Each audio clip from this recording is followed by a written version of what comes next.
Hey, what's up guys, it's DarkArmedDuelist on Integrity doing an Ogdoadic Lair of Darkness deck profile. So I'm really excited for you guys because this deck is an extremely fun deck to be able to play with, and with the recent reptile support we've been getting, this deck has changed up a lot since the last time I profiled it. This deck makes great use of Lair of Darkness, mixing in some extremely powerful trap cards that work insanely well with the Ogdoadic cards. So without further ado guys, don't forget to like, comment, subscribe, hit the bell in there so you can become part of the notification squad, and definitely check out the Patreon down in the description below for all those awesome rewards, like getting your name description every single video, getting assigned cards in the mail, and even getting to request a deck profile every single month you're a patron. So without further ado, let's get straight on into this. So first off, we're going to be playing 3 copies of Nunu. Nunu is insanely good in the deck, and one of the main cards you want to see in your opening hand because of just how powerful this card is. It has the ability you can send this card from your hand to the graveyard to send another dark reptile monster from your deck to the grave, and if you control no monsters or you control an Ogdoadic monster, you can special summon this card from your graveyard but banish it when it leaves the field. Also, you can't special summon monsters except reptile monsters while this card is face up on the field, which is not that big of a deal because you're only really summoning reptiles while this card is on your side of the field and using this card to be able to summon out your copy of King of the Feral Imps to get yourself another search, which is really good.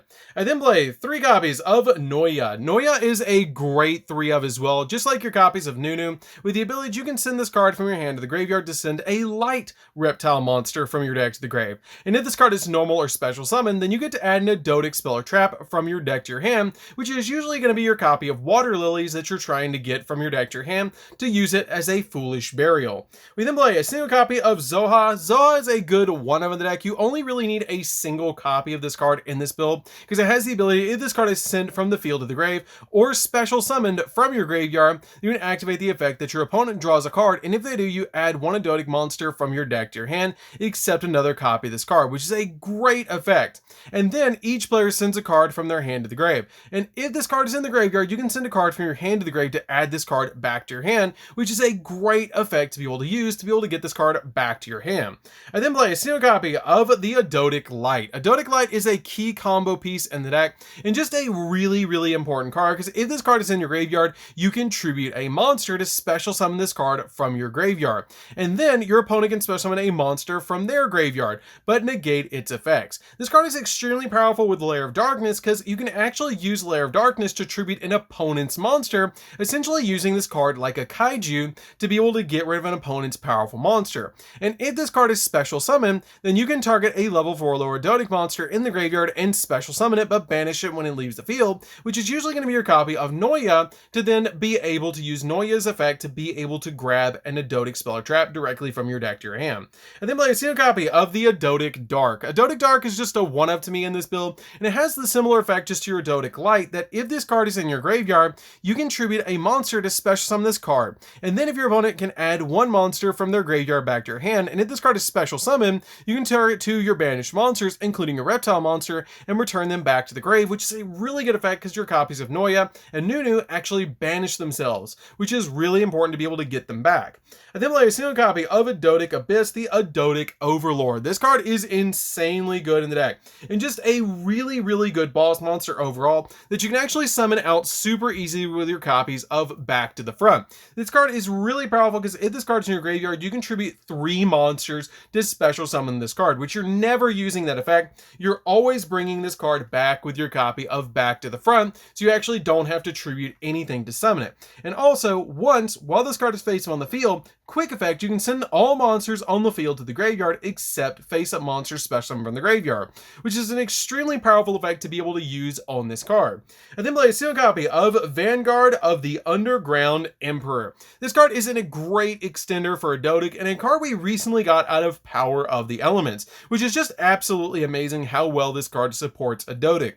That if a monster is sent from your hand to the graveyard while this card's in the graveyard, you can special summon this card and then place it on the bottom of the deck when it leaves the field. But this card is great in the deck because it's super easy to be able to summon back and pay cost with your reptile monsters to be able to get this card back onto the field.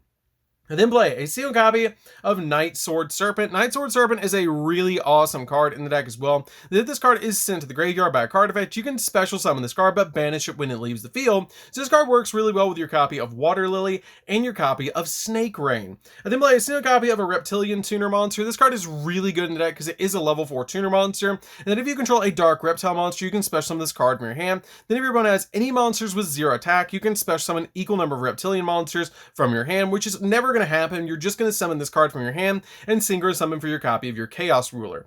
And then play 3 copies of Arima to round out the monsters. Arima is just here because you can discard Arima to be able to add Lair of Darkness from your deck to your hand, which is a really, really good effect. So that's it for the monsters, guys. Let's get into the spells. So for the spells, I'm going to be playing a single copy of Ogdoadic Serpent Strike. This card is a good 1-of in the deck. You only really need a single copy of this card in this build because it has the ability you can send a monster from your hand or field to the grave and then target a reptile monster in your grave with a different original attribute than that monster and special summon it, which is a really good effect, especially working with your copy of your new extenders like your Sword Serpent, which is a water, and your copy of your Vanguard, which is actually an earth, which is really good to work with any of your Ogdoadic monsters. So this card is a really good 1-of. It also has the ability that during the main phase, if a monster is sent to your opponent's graveyard, then you can send a reptile monster from your deck to your grave, being a face-up continuous spell Foolish Burial. And then play 3 copies of Ogdoadic Water Lily. This card is basically Foolish Burial, but if you have multiple reptiles in your graveyard, it actually turns into a Monster Reborn as well, which is crazy good, because as soon as you resolve your copy of Snake Rain, this card turns into a Monster Reborn. Because you send a reptile monster from your deck to the grave, and then if you have 5 or more reptile monsters with different names in your grave, you can special summon a reptile from your grave as well, which is an extremely powerful effect. And then play 3 copies of Snake Rain. It wouldn't be an Ogdoadic deck without Snake Rain. This card is absolutely insane. You discard any card you want from your hand, which you're hopefully going to be discarding a reptile to get that 5th reptile in the grave, to send 4 reptile monsters from your deck to the grave. This card is absolutely crazy. It's not once per turn. You can get all the Ogdoadic monsters you need into the graveyard, like your copy of your Overlord, Light, Dark, your copies of the Vanguard, your copies of Night Sword Serpent. It just has so many great targets in the deck to be able to use with this card. I then play 3 copies of Lair of Darkness. Lair of Darkness is insanely good because all face-up monsters on the field become dark, and then once per turn, if you attribute a monster you control to activate a card effect, you contribute a dark monster that your opponent controls, and since this card turns every monster on the field to dark, you can basically attribute any monster that your opponent controls to resolve that effect. Also, you basically have the ability that for every monster attributed during that player's turn, that turn player gets a token on their side of the field that is 1,000 attack and 1,000 defense, fiend type level 3 dark, which is really cool. So for example, during my turn, if both my opponent and I attribute 3 monsters, I get 3 tokens. But if during my opponent's turn, I attribute 3 monsters, then my opponent gets 3 tokens, which is kind of an interesting effect. I then play 3 copies of Super Polymerization. Super Polymerization is insanely good in any Lair of Darkness deck, especially how powerful this card is because you can summon out cards like Starving Venom Fusion Dragon because it just requires 2 monsters on the field that are dark monsters, and Lair of Darkness turns everything to dark, which is really cool. So that's it for the spells, guys. Let's get into the traps. So for the traps, I'm going to be playing 3 copies of Trap Trick. Trap Trick is insanely good in the deck, and actually I chose to play Trap Trick over copies of Lilith because Trap Trick gets me to the exact trap I want guaranteed, and I only have to play 2 copies of each trap that I want to get to with Trap Trick. Because in this deck, with how powerful the traps are I'm playing in this build, you really only need 1 or 2 of each copy of trap cards in the deck because you don't need to resolve them multiple times, you just need to resolve them once, which is why I chose not to play any of the Lady of Laments. I just chose to play Arima and Lair of Darkness for this build because I felt like that was really all I needed, especially with the normal summons that I have in this deck. I then play 3 copies of Back to the Front. Back to the Front is insanely good in the deck because it can bring back any of your monsters to your side of the field in face-up defense position, which is really good. And with cards like Trap Trick, you can just banish a copy of this card from your deck and then set a copy of it to your side of the field, but you can only activate 1 more trap for the rest of the turn, which is totally fine. We then play 2 copies of Deck Devastation. Deck Devastation shuts down Splight, and it's just such a awesome card. You tribute a dark monster with 2,000 or more attack, check your opponent's hand, and all monsters they control, and then you send any cards they draw to the graveyard until the end of the 3rd turn, and you destroy all those monsters with 1500 or less attack. That is insanely powerful that you send any monster they have with 1500 or less attack from their side of the field, their hand, or anything that they draw for the next 3 turns, which is really, really good. We then play 2 copies of Eradicator. Eradicator is really good as a 2-of in the deck because you tribute a dark monster with 2500 or more attack, and then you declare a type of card, either spell or trap, look at your opponent's hand and all the spells and traps that they control, even the ones that are set, and you every card that they draw, and you send that chosen type to the graveyard for the next 3 turns, which is absolutely crazy good in this deck.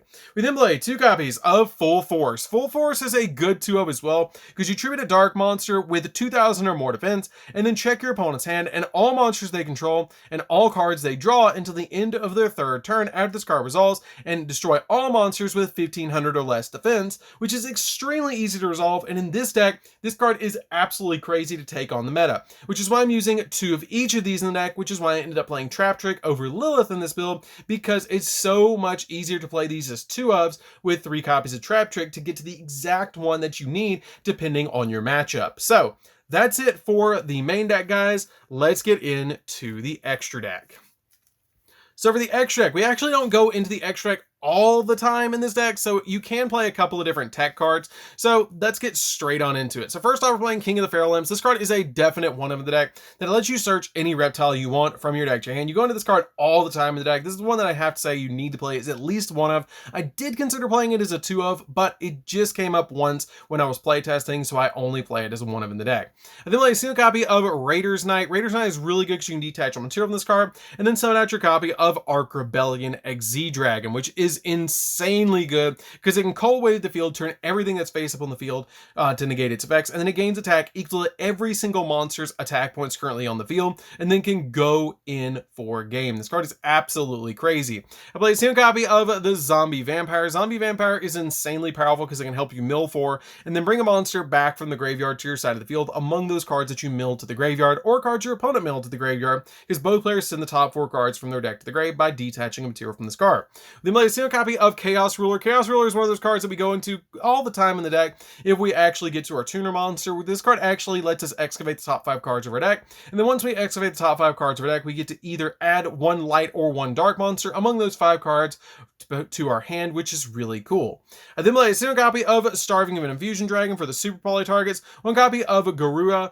Garura is a really good 1-of in the deck that you don't even need Lair of Darkness to summon this card to your side of the field, which is why it's a definite 1-of in this deck, because it just takes 2 monsters with the same type and attribute but with different names, which is really cool. And then play a single copy of Predaplant Dracostapelia. Dracostapelia is a really good card in the deck, super easy to summon. You can change it out for Mud Dragon, which is an option if you guys want to, if you're not playing up against a fusion deck, but it's still a really good 1-of in this build. I then play a single copy of Access Code. Access Code is really good to be able to summon the deck. You can play Boral Sword if you want to, or Appaloosa over the copy of Boral Sword or Access Code, which is totally up to you. I just like this card because it can pop cards on the field. I then play a single copy of Unicorn to spin stuff, and IP so I can go into the copy of Unicorn during the opponent's turn, which is just extremely powerful to do. 1 copy of Nightmare Phoenix to pop spells and traps. 1 copy of Alien Shock Trooper. Shock Trooper just works really good in the deck with your reptile monsters, so it's a definite 1-of in this deck. 1 copy of Blockade Borg Blocker. Blockade Borg Blocker is really good because it just takes 2 monsters with different names, and it can recover your copy of your field spell, Lair of Darkness. And then finally, a single copy of Reptilian Echidna. Echidna is a good 1-of in the deck because it just works so well with your reptile cards. So that's it for the deck, guys. I hope you did enjoy it. It's a super fun deck to be able to play with. If you guys have never played with Ogdoadic Lair of Darkness, you definitely should. There's a lot of ways to play Ogdoadic, but I really like this build to be able to play with Ogdoadic because it's just so cool to be able to use all of those different trap cards and be able to just control the board. So, anyways, guys, this is DarkArmedDuelist. Don't forget to like, comment, subscribe, hit the bell, and there so you can become part of the notification squad, and we'll see you guys in the next video. See you later, guys.